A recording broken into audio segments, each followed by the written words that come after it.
Ce comptable perdait 40 heures par mois en tâches répétitives. Ça lui coûtait des clients et des trous de trésorerie. J'ai automatisé tout ça, facturé 3 000 €, il a rentabilisé en un mois et je vais vous montrer exactement comment j'ai fait. Je suis Damien, j'ai pas fait d'école d'ingé, j'ai pas fait de prépa, j'ai fini top 10 des innovateurs IA en France par le magazine Le Point et sur cette chaîne, je vous montre exactement comment je fais gagner en rentabilité les PME grâce à l'IA. Cette vidéo, elle est en deux parties. Dans la première partie, je vous décris un petit peu de contexte et dans la deuxième partie, je vous détaille précisément la procédure que vous pourrez adapter ensuite à n'importe quel site. Et pour aller plus loin, j'ai écrit un guide complet pour ce genre d'action que je vous mets dans la description. C'est le PDG d'un cabinet de comptable de 15 personnes qui me contacte. On discute, il me dit l'IA, je connais pas bien, je suis à la traîne, j'ai l'impression de manquer un truc. Et son gros problème, c'est qu'il y a énormément de tâches répétitives, alors il prend du retard, ça lui prend du temps, enfin bref, ça lui bouffe la vie. Il sait que l'IA peut l'aider, mais il sait pas trop par où commencer. Le genre de tâche, c'est aller sur des sites comme le site de l'INPI, ouvrir les fichiers un par un, les télécharger un par un, aller sur le site des banques, télécharger des CSV, les mettre en forme, rajouter des informations, aller sur le site d'annonce légale, récupérer des documents, etc., etc. Et à chaque fois, c'est le même genre de tâche. On va sur un site, on ouvre un onglet, on télécharge un fichier, on le modifie, on le met ailleurs. Et quand vous avez à faire ça 200 fois par mois par site, ça fait beaucoup. Et bien sûr, les logiciels ne sont pas interconnectés du tout, même si on vous le promet quand vous l'achetez. Donc si vous êtes patron de PME, je pense que vous vous reconnaissez là-dedans. Concrètement, la solution qu'on a mise en place, c'est un outil d'assistant virtuel. Ici, on a utilisé Playwright. En fait, ça ouvre le navigateur pour vous et ça va mimer les actions que ferait un humain sur un navigateur Internet. Tout est automatisé. Le script clique, télécharge, reformate, renomme et l'envoie là où il faut. Avant, ça lui prenait à peu près 2 heures par typologie d'action. Aujourd'hui, c'est immédiat. Il reçoit un fichier de tout combiné par mail et il n'a plus qu'à l'envoyer et ça lui prend 1 minute. Et ce qui est hyper cool, c'est que vous n'avez pas du tout besoin de coder. Vous avez juste besoin d'un assistant IA comme Claude ou ChatGPT. Donc cette méthode, ça m'a pris des mois à la peaufiner. J'ai utilisé des outils comme Selenium, Puppeteer, Playwright. J'ai fait des dizaines d'automatisations et je sais aujourd'hui exactement ce qui marche. Ce qui est hyper intéressant, c'est que ça dépend pas du tout de la typologie des clients.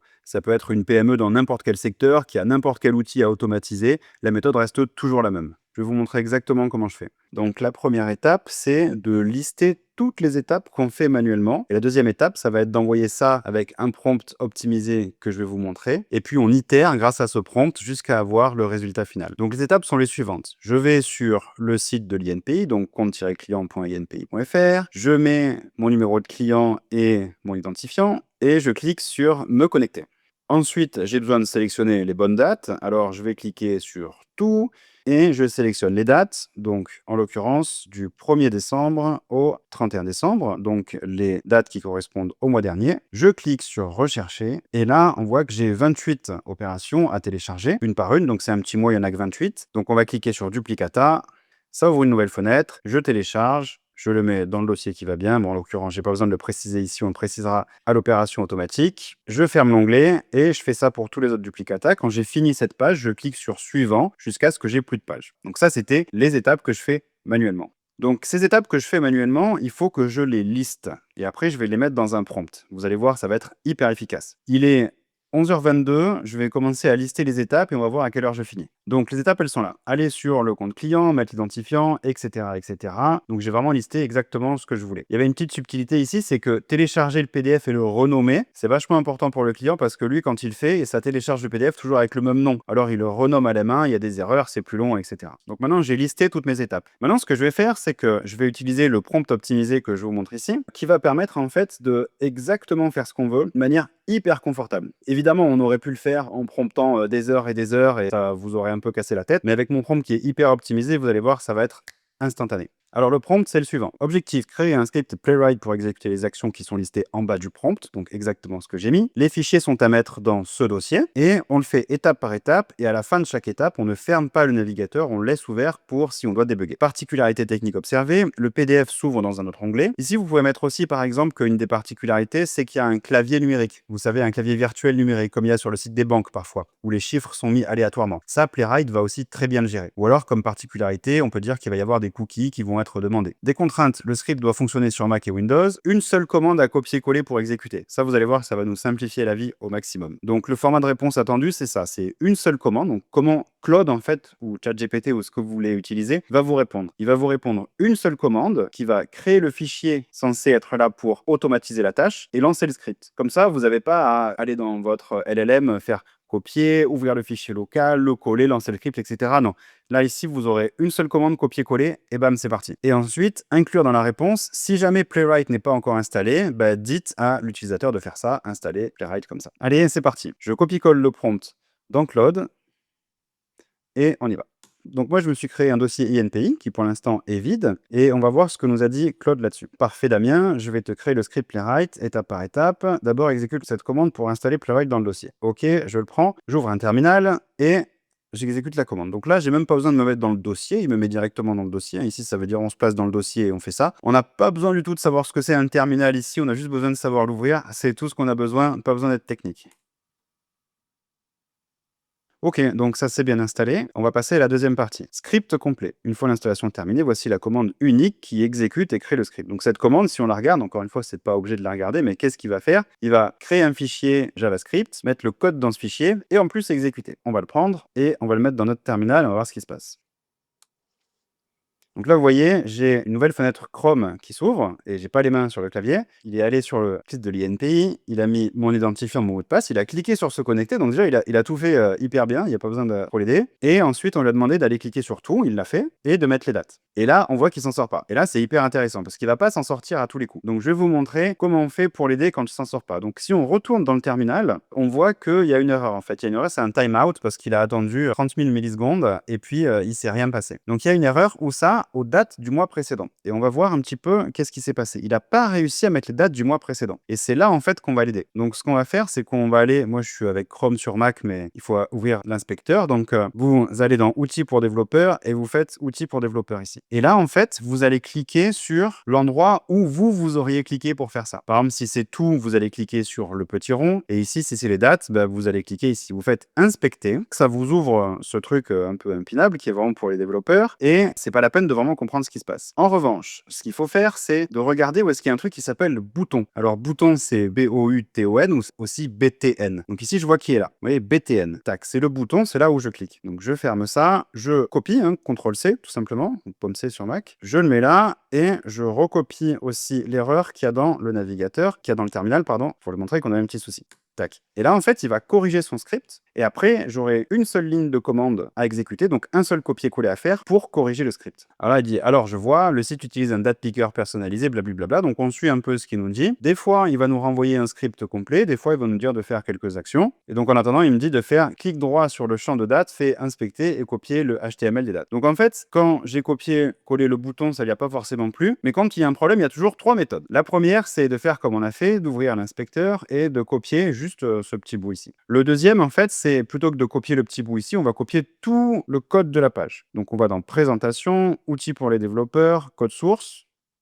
Et là, en fait, on voit que le code source, il est un peu petit. Quand le code source, il fait des dizaines et des dizaines, des centaines de lignes, on va lui donner. Mais là, on voit que c'est pas forcément géré par ce code source. Et la troisième option, en fait, c'est des fois, quand vous allez cliquer sur un élément de la page, par exemple, rechercher ou quoi, ça va changer l'URL qui est là. Et quand vous changez l'URL, en fait, vous pouvez donner cette URL à Claude en lui disant, voilà, en fait, quand je clique sur ce bouton, ça va sur cette URL. Donc, il n'y a pas besoin d'aller chercher plus loin quel bouton ou quoi. En fait, plutôt que de cliquer sur le bouton, il va directement sur l'URL. Alors nous, en l'occurrence, ici, ce qu'on va faire, c'est que on va voir ce qu'il nous dit. Il nous dit inspecter et copier le HTML de la zone des dates. J'ai besoin de voir la structure, les inputs et les boutons. Alors, il est là. Je clique ici sur la zone des dates, inspecter, et c'est celui-ci. Donc, je fais copier, coller. Et donc là, en fait, il me dit, bah, c'est pas vraiment ce que je voulais. J'ai plus besoin d'avoir les inputs de date eux-mêmes. Donc les inputs de date eux-mêmes, si on se balade, on voit qu'en fait, ils sont par ici. Ils sont exactement là. Donc ça, je le ferme, je le copie et je le colle. Et là, il dit parfait, j'ai le sélecteur, il s'appelle C42, bon certes. Et l'autre devrait s'appeler C43. Donc il me dit de faire la même chose pour celui d'après. Inspecter. C'est ça. Et en fait, ce que je vais faire, c'est que je vais utiliser celui-là et je le ferme, je le copie et je le colle. Ça va coller en fait tout ce qu'il y a dedans, tous les trucs qui étaient ouverts. Excellent, j'ai tout ce qu'il faut. 42 et 45. Voici le script corrigé et on itère comme ça. Ok, alors encore une fois, c'est hyper simple. Je vais copier, je vais dans mon terminal. Là, en fait, il est encore en train d'exécuter ce qui s'est passé avant. Donc pour arrêter ça, c'est CTRL-C, que ce soit sur Mac ou PC, c'est pareil, c'est CTRL. Et puis, je colle ce que Claude m'a donné. et on est parti pour la deuxième itération.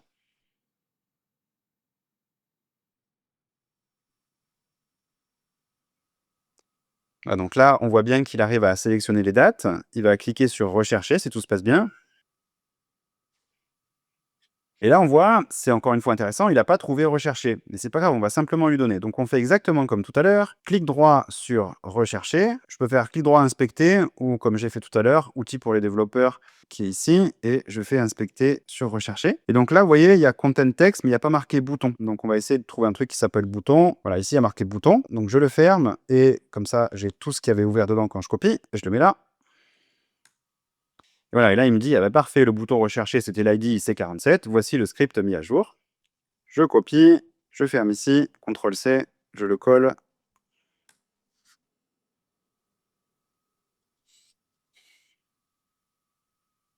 Donc là, cette fois-ci, on passe l'étape des dates et on clique sur rechercher et on trouve 28 opérations.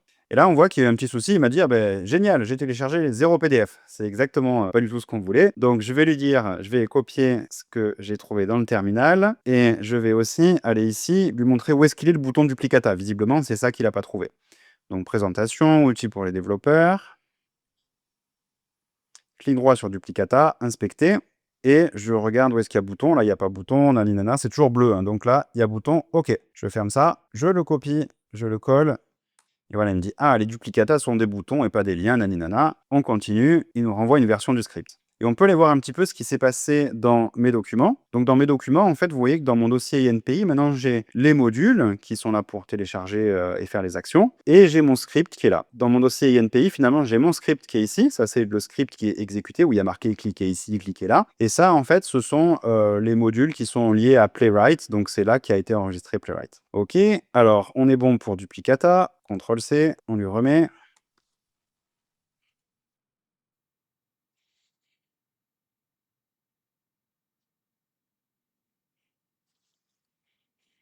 Ah, et là, on voit qu'il a commencé à télécharger, il les télécharge un par un, et moi, regardez, j'ai pas les mains sur le clavier, c'est lui qui fait tout. Il clique, il télécharge, etc. On va voir dans mes documents ce qui se passe, et on voit que ben voilà, j'ai déjà les 4 premiers PDF qui sont téléchargés, le cinquième, etc., etc. Donc je suis presque au bout, il me restait une dernière étape, c'était à la fin de la première page, cliquer sur suivant pour voir s'il arrive à la page d'après. Pareil, je vais copier ça, maintenant que vous connaissez par cœur. Tac, je vais dans le Chrome, présentation, outils pour les développeurs, je vais cliquer sur suivant, clic droit, inspecter, et je cherche où est-ce qu'il y a un bouton. Tac, je ferme ça, copier, coller, et ce sera la dernière action qu'on aura à corriger.